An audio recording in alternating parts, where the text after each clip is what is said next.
मित्र नमस्कार। मैं अनिरुद्ध विश्वकर्मा। आप देख रहे हैं हिंदुस्तान सपनों का। आज 1 मई है, मजदूर दिवस है। मजदूर दिवस पर आप सभी मजदूर भाइयों को ढेर सारी शुभकामनाएं। कहा जाता है कि मजदूर के पसीने सूखने के पहले मजदूर के जेब में उसकी मजदूरी चली जानी चाहिए। मजदूर दिवस पर ऐसे बेईमानों को भी शुभकामनाएं जो मजदूरों से काम करवा करके और जब उनका समय आता है पैसे देने के लिए तो उनका करोड़ों अरबों रुपए लेकर के चंपत हो जाते हैं और उस पैसे से स्टूडियो बनवा लेते हैं, आलीशान मकान बनवाते हैं, आलीशान संपत्ति खड़ा कर लेते हैं। ऐसे बेईमानों को भी मजदूर दिवस की हार्दिक शुभकामनाएं जो 12 घंटा काम करा करके 8 घंटा की मजदूरी मजदूरों को देते हैं। पहलगाम आतंकी हमले में मारे गए लेफ्टिनेंट विनय नरवाल की पत्नी हिमांशी ने गुरुवार को कहा कि घटना के बाद लोग जिस तरह से मुस्लिम और कश्मीरियों के खिलाफ बोल रहे हैं वो नहीं होना चाहिए। आगे उन्होंने कहा कि we want just peace and only peace. हमें न्याय चाहिए, जिन लोगों ने गलत किया है उसको सजा मिलनी चाहिए। अमर रहे शहीद विनय नरवाल, अमर रहे, अमर रहे। Going against Muslims or Kashmiris, we don't want this. We want peace and only peace. Justice भी चाहिए। Of course, we want justice. Of course, the people that have done wrong with him should be punished. You are going to donate your blood today? Yes. आप भी All blood of us are going donate to blood are donated. विनय ने जो रास्ता चुना था देश सेवा का, क्या उस पर आगे बढ़ेंगे? Yes, of course. ठीक है, थैंक यू। विनय नरवाल के 27वें जन्मदिन पर उनके परिवार के सभी लोगों ने रक्तदान किया।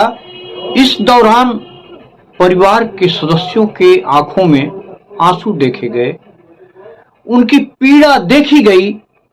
पहलगाम में 22 अप्रैल को आतंकवादी हमले में विनय नरवाल शहीद हो गए थे। एक घटना नैनीताल से आ रही है, जहां 12 साल की एक अबोध बच्ची के साथ एक मुस्लिम व्यक्ति रेप करता है। रेप करने के बाद वहां माहौल गर्म हो जाता है। हिंदू संगठन के लोग मुस्लिमों के घर पे धावा बोल दे रहे हैं, मुस्लिमों को मार रहे हैं, पीट रहे हैं। पुलिस की मौजूदगी भी किसी काम की नहीं आ रही है।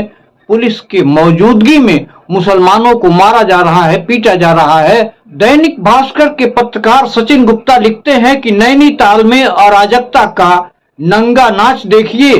दर्जनों पुलिस वाले हाथों में डंडे लेकर मुस्तैद खड़े हैं।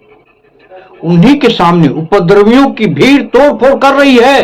भगाना तो दूर, पुलिस उन्हें रोक भी नहीं रही है। 12 साल की बच्ची से रेप के विरोध की आड़ में ये सब गुंडागर्दी हुई। रेप के आरोप में उस्मान गिरफ्तार हो चुका है। मथुरा के बांके बिहारी मंदिर में एक श्रद्धालु को एक यस्सु ने थप्पड़ जड़ दिया है। थप्पड़ जड़ने का वीडियो सोशल मीडिया पर वायरल है। क्या इस तरह से एक दर्शनार्थी जो भगवान का दर्शन करने के लिए जाता है, श्रद्धा भाव से दर्शन करना चाहता है, उसको पुलिसकर्मी थप्पड़ मारे तो ये बहुत बड़ी अराजकता कह लीजिए, बहुत बड़ी अव्यवस्था कह लीजिए। 27 अप्रैल को समाजवादी पार्टी के राज्यसभा सांसद रामजी लाल सुमन के काफिले पर हमला किया जाता है, टायर फेंका जाता है, जिससे कई गाड़ियां आपस में टकरा जाती हैं और कई लोग चोटिल हो जाते हैं। उसी के विरोध में आज समाजवादी पार्टी ने पूरे उत्तर प्रदेश के तमाम हिस्सों में, बल्कि ये कह लीजिए हर जनपद मुख्यालयों पर धरना प्रदर्शन का आयोजन किया। दैनिक भास्कर लिखता है कि अलीगढ़ में सपाइयों का हंगामा, डीएसपी से धक्का मुक्की। लखनऊ में कलेक्ट्रेट का गेट तोड़ा, आगरा में डीएम ऑफिस घेरा। तो कुल मिलाकर के राणा सांगा को गद्दार कहने वाले सपा सांसद रामजीलाल सुमन पर हमले के विरोध में यूपी में सपा कार्यकर्ता सड़कों पर उतर आए हैं। अलीगढ़ में सपा कार्यकर्ताओं की पुलिस से झड़प हो गई है, जम करके खींचतान हुई है। सपाइयों ने डीएसपी से धक्का मुक्की की, साथ ही पुलिस कर्मियों ने उन्हें संभाला। लखनऊ में भी सपा कार्यकर्ताओं ने हंगामा किया, कलेक्ट्रेट का गेट तक तोड़ दिया। पुलिस ने रोकने की कोशिश की, लेकिन सपाई उनसे भिड़ गए। आगरा में सपा कार्यकर्ताओं ने डीएम ऑफिस को घेर लिया, सरकार के खिलाफ नारेबाजी की, कहा करड़ी सेना के खिलाफ प्रशासन को कड़ा एक्शन लेना चाहिए, नहीं तो हम उग्र प्रदर्शन करेंगे। हालांकि आपको बताते चलें कि जब रामजीलाल सुमन का यह बयान आया था, राणा सांगा को उन्होंने गद्दार कहा था, तो 12 अप्रैल को करड़ी सेना ने आगरा में जोरदार प्रदर्शन किया था। हाथों में तलवारें लेकर के सड़कों पर लहराए गए थे करड़ी सेना के द्वारा। पुलिस मूक दर्शक बनी रही। शरबत जिहाद पर दिल्ली हाई कोर्ट बाबा रामदेव पर सख्त है। दिल्ली हाई कोर्ट ने आज यानी गुरुवार को बाबा रामदेव पर तीखी टिप्पणी की है। जस्टिस अमित बंसल ने कहा कि रामदेव किसी के नियंत्रण में नहीं है। हमदर्द कंपनी का नाम लिए बिना रूह अफजा को शरबत जिहाद कहा था। इसके बाद विवाद बढ़ गया था। जस्टिस बंसल ने यह भी कहा, पिछले आदेश के मद्देनजर उनका हलफनामा, एफिडेविट और यह वीडियो प्रथम दृष्टया अवमानना के अंतर्गत आते हैं। मैं अब अवमानना नोटिस जारी करूंगा। हम उन्हें यहां बुला रहे हैं।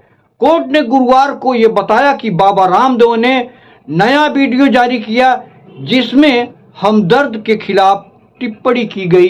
तो अब हाईकोर्ट उनको हाजिर होने का आदेश दे दिया है। इस समय देश में एक ऐसी आंधी चल रही है जो सांप्रदायिक सौहार्द बिगाड़ने की पूरी तरह से कोशिश की जा रही है। इसको नियंत्रण में रखने की जरूरत है, वरना देश में गृह युद्ध जैसे हालात पैदा हो जाएंगे। मित्र, इसी से अपनी बात समाप्त करता हूं। नमस्कार, जय हिंद।